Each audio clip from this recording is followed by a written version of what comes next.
exciting. As you all know, we're headed out of here today to Platteville, and no, I have not been to Platteville yet, in case you're wondering. So I kind of told the coaches, none of them, I don't believe, have been there either. So there could be some ability to improvise and adapt and adjust a little bit. So we're excited, though. More than anything, for me, getting away a little bit, I think, is really key. And it's not like the end-all, be-all, but to kind of start something, get away for a little bit, just kind of minds and get them really, not just the players. Sometimes everybody thinks you get away to get the players focused. I think for us as well as coaches, not that we can't be focused here, but just the ability for new staff to kind of be together, to, do everything together. It's unique, and I've really enjoyed it the last few years.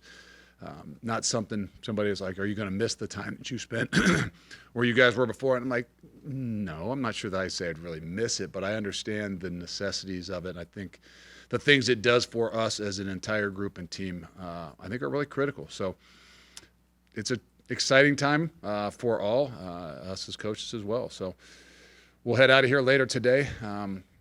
And have tonight and get rolling in the morning. I think everybody pretty much knows our practices are open for the most part. I mean, like, serious.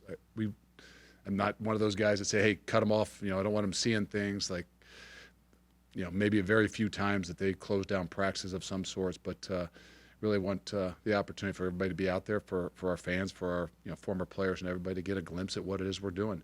Saturdays will come. We're not hiding a whole lot of things for Saturdays. Now when Coach Longo comes up here, he may be a little bit different in some of the things that they like to hide, but I don't feel like there's a whole lot to hide. And our excitement is a part of it. So, we've got microphones on each side of the room. If you can flag one down if you got a question. I think we can probably hear you. Steve. You talk about the benefits of getting away from it all. From your experience in Cincinnati, what specifically do you think were the ways y'all benefited from getting away for the start of training camp? And also, I didn't know if you had any second thoughts or did you change your approach at all on what you're going to do at Platteville after the allegations with Northwestern and Kenosha and them canceling their? I think we've always had a really good plan. I think the uniqueness of being away for me is the time to spend with guys. It's not the time to, be apart. I think the uniqueness for us in general, we've been away, obviously 6 years at Cincinnati, and we're away the whole time. I think the uniqueness is you're always with the guys, So I think it gives you a better grasp of even getting to know them and spending more time with them. There aren't those limitations as far as hours when you're in camp, right? And it's not like we want to keep them the whole time, but just the ability to share, to be around, even outside of just the football stuff. Like, you'll sit in the in the meal room or the snack room at night and talk with your guys and hang with your guys. And I think there's just a lot of more opportunities for us to get to know each other outside of even these walls. Because inside these walls, obviously we're at camp, it'll be football, but I think that there's some uniqueness to it as well. So I think for the focus for everybody, I know for me as a coach, it kind of gets me back into the mode, right? I'm not old enough that I can't go home and still stay focused and come in the next morning, but there's just a little bit of something for me of going away. There's an anxiety. Like, I didn't sleep well last night. There's an anxiety, but I think anxiety for me is good. It's a motivator. It's what's kind of happening, what's going to come down the path the next 20 some days. And for me, it's something that's a preparation. Mike in the back. Coach, we've talked about the excitement level around the Badger program with you coming in. Now that it's, season starts soon and fall camp begins tomorrow, are you just as jacked as the fans are and the administration and former players and things like that? Well, I don't know them exactly, and I don't know exactly how they feel. I try to hide about the last 2 weeks. I try not to go out and be around a whole lot as things start to change. But definitely. I mean, like I told you, I couldn't, honestly, I'm not kidding, I couldn't sleep last night. Maybe some other reasons why. But going away and just kind of shifting that mode for me is critical. And, getting away, sometimes you can control your emotions as well, right? You don't hear all the different things. You kind of just get locked into the things that you're doing. With your team and all the things that are other than the things that are around you. So, we'll be able to transition when we come back to campus to feel some of the excitement, to see a little bit more of the excitement. We'll have to handle that I think, but first and foremost is we all are excited. We all understand, what the next step that we're taking here, and we haven't done it together.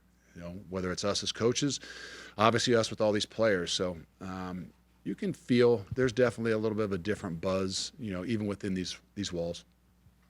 Jim. Luke, is this roster set? Is your roster set? Do you? No, I There think might that, be. I think that there's reasons why, as you go through camp, there's things that always continue to adjust.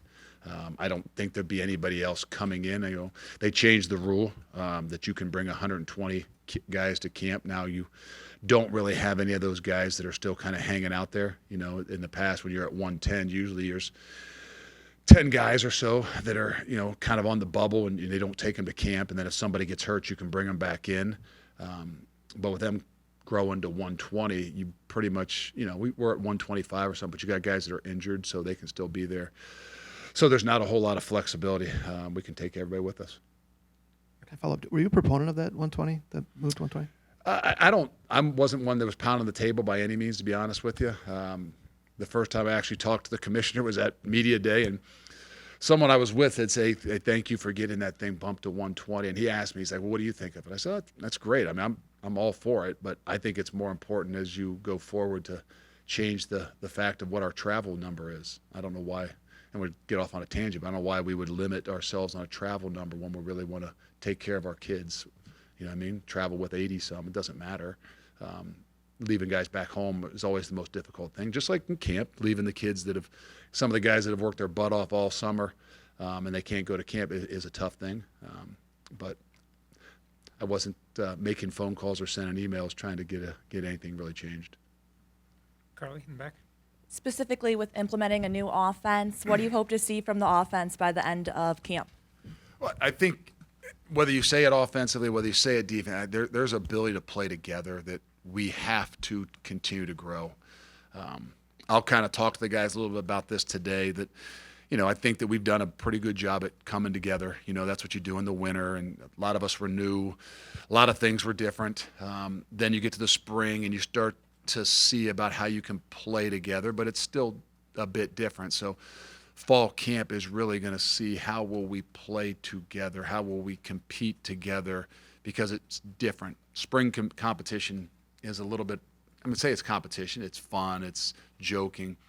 As you get into this, the competition is about winning ball games and knowing what you're going to. So creates some more anxieties and some human elements, and then ultimately the real key is going to be staying together. And we'll have, obviously adversity through fall camp, but not the real adversity. So I think that I'm not as worried about how well we'll play together. It's going to be, how well can we continue to push through all the different adversities and stay together throughout this entire season. Colton. Luke, how do you view your role as kind of a spokesperson for this program? Because throughout the summer you did some podcasts or different shows, putting yourself out there, the new energy, the new face of this program. So how do you kind of view that role and what it means to your job? He makes me do all those things. Otherwise, I would stay in here under the rock and just stay in the office. They need to remind me at times, and then I'm reminded when I meet a former player. Go out to California to do a little fundraising or something, and then you meet some of the former players out there, and they talk about how they follow the program via social media and all the different things. And then I have a great reminder of why you do some of these things and why it's really, really important to not just for your program, but also for the guys.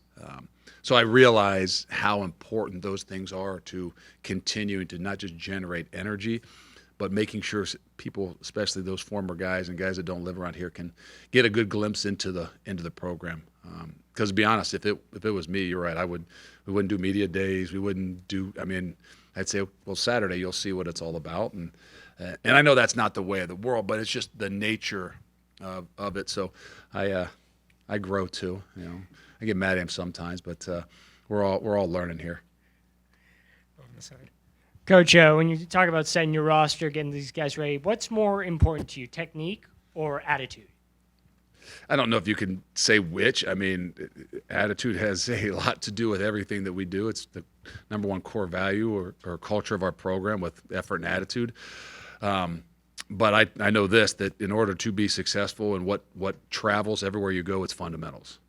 We say effort and fundamentals travel everywhere, whether it's this year, next year, the guys that go on to play in the NFL or my guys that are going to play in high school, like those things travel everywhere you go. So I don't know if you can separate the two and say which one is more important. I know if you want to be successful in this game or you want to be successful in anything, you better have an incredible attitude and you better be fundamentally sound, because at some point in time that adversity is going to hit and you're going to see what you're made of. Oh, Lance, sorry. Luke, sometimes the preseason is the silly season because no games have been played, so people just kind of pull stuff out of thin air. You're picked to win the West. Do you like that, or would you rather be the underdog or fly under the radar as you get your feet set here? I didn't see that. All I saw were the 4 guys from the Big Ten, and I could pull it up on my phone if you want. And none of them had us picked. So I don't know where else. He tried to tell me something about maybe something like that before we went to media day, but the reality is after media day, all I saw was that we weren't from the 4 guys. So that's kind of where I hang my hat on. And we know it's once today gets rolling, once we wake up tomorrow morning and you go to practice, like all those things do kind of go by the wayside. But I'd like to savor the ones that continue to motivate you on a daily basis. But I never have gotten into it too much, to be honest with you. But I also don't know our team as well, right? I've only been here for 8 months. We haven't been through the wars and the fires and the things together. So that's kind of what I'm talking about. How well do we stay together based on, do you believe what you read? Do you believe what other people are telling you? Or can you focus in on the things that we need to do and trust and believe the things that the people within these walls are telling us? And so it is what it is. I'd rather obviously have an opportunity to, the skill set that people think, hey, you got a chance. But ultimately, we've got to have the mindset that, we've got a long way to go. Cool. Luke, you talk about the adversity hitting at some point in the season or multiple points in the season. Do you try to create that in camp, or does it need to come into the season? Does it need to be in the games through that grind? Yeah, going away has a part of that too. Just everything we don't have to try to create it as much in camp. You have to try in spring ball when you're practicing, every other day and 3 days a week, and it's a little bit different by nature. When you're practicing every single day, when you've got 20 some practices in 28 days or whatever it is, adversity is created. But that's what it is. I mean, that's where we, every practice is finding ways to create those adverse situations. There's a lot of things that'll change on that practice script based on how practice is going, maybe, right? I mean, where the ball goes down, defense is doing really well. All of a sudden, the ball goes down on the 12-yard line. The offense is doing really well. All of a sudden, they got the ball in their own 10. I mean, just things like that to continue to fight adverse situations based on, how things are going. But by nature, that's the great thing at camp.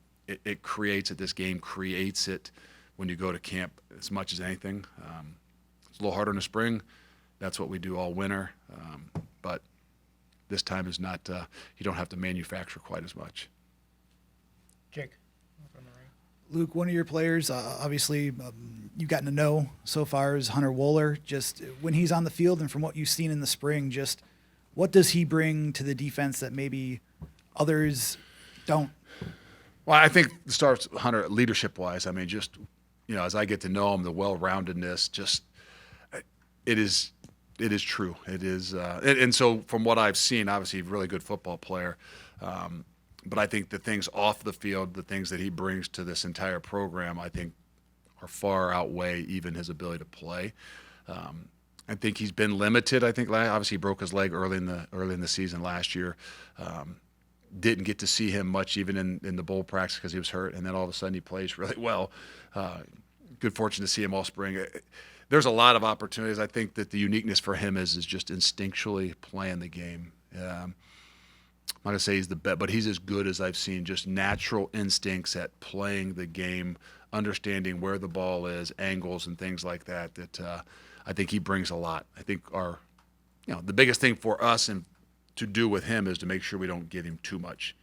We have this expectation and the things that he can handle, but we've got to put him in a position where he can be himself, he can do the things, as opposed to using him too much. So big things, I think, but leadership is as much as anything, I think where we got to have him out there. Zach, in the back. Luke, you've talked about the importance of having your team build that bond together. How does Platteville kind of kick that off? And then how do you stress that, throughout fall camp? We hope being away does it. We hope being in a different environment. We hope not going back to your own apartments, but going back to a dorm and hanging out in the meal room, just because you don't have a lot of other things. Just by nature does that. You by nature get to know more about each other.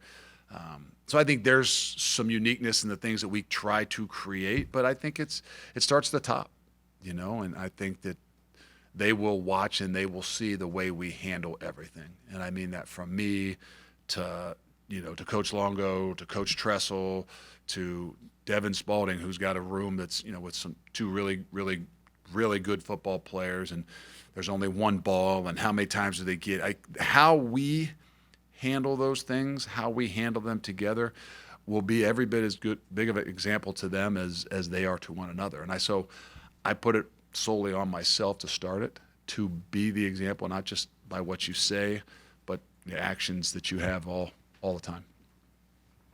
Cool. Luke, you have this entirely new coaching staff, and obviously you got on the field with them in the spring, but did you guys do anything in the summer to build some of the bonds between yourselves as a staff?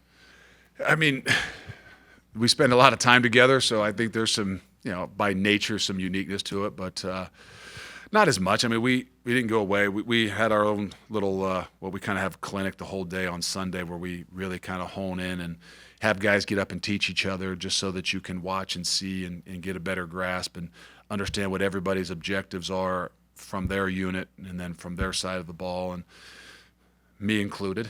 So I don't know that makes us closer, but obviously as you see and hear some of those things, you get a better grasp of what everybody has to deal with, right? Sometimes we just get in our own little world, and then you actually get a guy up there and talk about his group and the things and the objectives, and then they realize, okay, we're all dealing with these separate things or different things within our own group. But I think more than anything, just the ability to, from the top down, respect each other, understand that we all have a job to do, we all want to win, but we got to do what's best for each other first and foremost.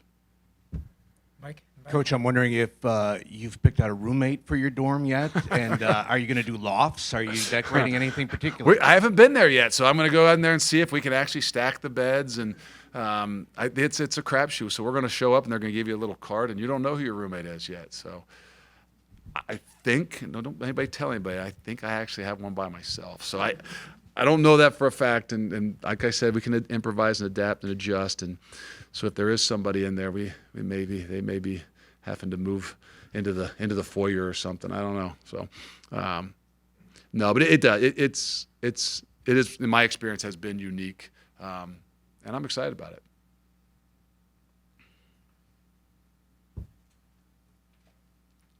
Coach, when y'all take on Buffalo to start the season, it's going to be the first time Wisconsin's played Buffalo since 2006. Do you have any memories of 2006? 2000. So I'm a defensive lineman, man. I've been hit way too many times to think back that far. No. Is there something I should remember from 2006? Okay, I thought you were going to pull something up. No. To be honest with you, the great thing for us, it's about preparing to win football games, but it still starts off with us. I think Ohio State won the Big Ten championship that year. No, we did play Buffalo one year, and if I could tell you one story, we were trying to work on screens for some reason, and so we got our offense to run a bunch of screens. And so then they all of a sudden started to like the screens, and it was the game against Buffalo. And sure enough, in the game against Buffalo, they threw a screen. A guy named Khalil Mack jumped up, picked it off, and ran it back for a touchdown. And they were like mad at me or us on defense, like you guys had us work on all these screens, and now we just gave up a touchdown on it. But that's all I remember. Lance? Luke, Jocko and I are selfishly interested in your thoughts on the NBC schedule, since we get a little taste of this college football action. And just what do you think of getting that much respect or whatever for 3 games? I don't know that I knew that. That's new. So I honestly, goodness, I know our first 3 games. I just found out that our 4th game obviously is the opening of the Big Ten season, and then I've been told too many times about the game that's, I think, in Halloween. So I don't study exactly what it is and when and who. I know that, we've worked on Minnesota, we've worked on Iowa in general because of the rivalries. I just think it's a great thing no matter what. The ability to spread, throughout every, everything on college football, right? I mean, to be on all the stations, I think is unique. I think that for the Big Ten in general, I think that you see and understand why we're at the forefront of what it is that we're doing. I'd be curious to know what's going to be different, right? I mean, I know this. We went to the Big Ten Media Day, and you probably had to do 3 or 4 more stops because of the other broadcasting crews that needed their time to interview and do their little things as well. I think all in all, like I've always said, people asked about game times and different things. I think it's great for our programs. It's great for our kids. As long as we don't get too much into it, right? We have a night game or we have a new thing, then your whole week you're spent on doing too much of that stuff. So I just think for all in all, I think it's great for the Big Ten. I think it's great for college football. I think it's great for our future. Jake? Luke, I know you can't talk about any of the recruits that were in town this past weekend, but there was a recruiting event of sorts. With the season being, preseason camp being so close, but then trying to keep up maybe with other programs that are doing similar things, late July timeframe before camp. How do you reconcile trying to give the staff some more time to maybe last time to really spend a lot of good quality time with family, with also trying to keep up with college football recruiting? Well, I don't think we ever try to keep up. We know what we need to do for our program, and recruiting is at the forefront of it. So any of those opportunities we can take to continue to build those things, it's really, really important to us. And so we make sure our coaches understand that. We know that today is the day we report and we leave, and there's some obviously an incredible amount of preparation up for it. But there's a balance. We kind of had scripted our whole summer based on when we were going to be back, how much time we were going to have to prepare to leave, but also to make sure that we had time for our recruiting. And so it was figured in from the very get-go. Our guys understand. I think that's a uniqueness.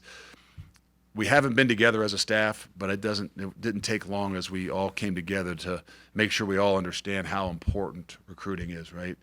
I mean, I know that Coach Tressel does an incredible job and incredible schemes defensively, and Coach Longo with all this incredible, but like those things don't really win football games, right? It's players that give us the opportunity. So I think we're all on the same page, and we all kind of knew coming back that it was going to be a chance for us to kind of shift gears a little bit. And that's a great thing about college football, right? I mean, every week we'll be preparing for games, but it doesn't mean we don't do recruiting every week. It's not, it's nothing different. Got time for a couple more. Todd on the side.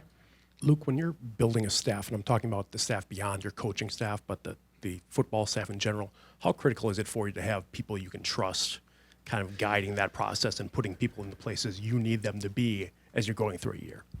I think you're seeing even more so in college football, NFL football, whatever, high school football. I mean, I think in general, people are always like, well, that guy got with somebody because he knows them, and he knows them. And it's true, right? I think it's becoming so much more important. And we've been brought up about the things that have gone on in college football today and the amount of, responsibility that you have for 120-some guys, and to have people that you can trust. And I'm not saying that you don't trust somebody, but to have people that you've got some relationships with, for me as a head coach, is really critical, because I need people that can come and talk to you. I need people that aren't afraid to come and tell you some things, your shortcomings, or see things, and I call them the noticers, right? And I think you can get into a position where at some point in time you've got people around you that maybe don't and can't and don't feel like they, maybe can come and address some of those things. So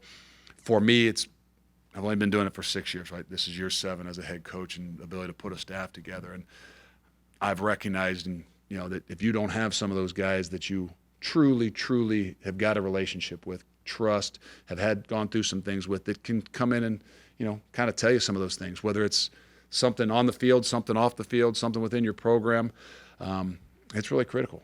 And I don't think it's going to be anything different as this thing continues to grow as a big business, But if you don't know a whole lot of people, I think it makes it difficult, right? As you build those, you can't build those relationships, but when you've got some guys with a history, I think it's really, really different. And fortunate enough, I think we've got 5 guys, and these are younger guys on the staff, but even they have a different place in what it is that we do. 5 guys that have played for me or I have coached. And to me, that's a big deal. Anything else for Coach? One more. Oh, Steve? You obviously did a good job of restocking your receiving room through the transfer portal. I was just wondering, what was your sales pitch to them, and how much you kind of had to sell them on Wisconsin being a place that was attractive to wideouts with the reputation the school has as being kind of a run-oriented program? Well, I think the uniqueness of that, obviously, once Coach Longo was hired, and the vision of where we were going, it changing and adapting a little bit, that made it that much more intriguing, that much more interesting to the wide receiver in particular, right? But it's still something that you're selling.